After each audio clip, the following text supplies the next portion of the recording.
কিরে সোহেল আর সোহাগ, তোরা দুজন কি রোজা আছু? মহাজন, আসলে আজকে আমি রোজা থাকতে পারি নাই। ও আচ্ছা। এ সোহাগ, তুই কি রোজা আছু? হ্যাঁ মালিক, আমি রোজা আছি। মাশাল্লাহ, যাক ভালো লাগলো।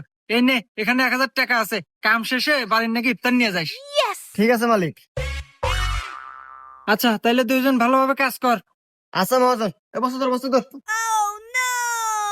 তুই তো 2,000 টাকা ভালো রে। আরে টিয়া তো তুইও পালো নি, মিথ্যা কথা বলি। মিথ্যা কথা কছো?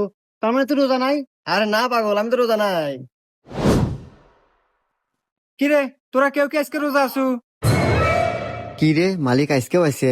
আজকে আমি ভুল হরমু না, আজকে আমি মিথ্যাটা কমু, দেখতেছি টিয়া আজকে হাতে আছে। হ্যাঁ মহাজন, আমি আজকে রোজা আছি। আর সোহাগ তুই?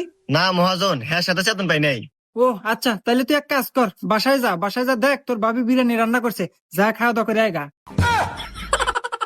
আচ্ছা মহাজন, আমি আরই যাইতেছি, তোর তোর তোর।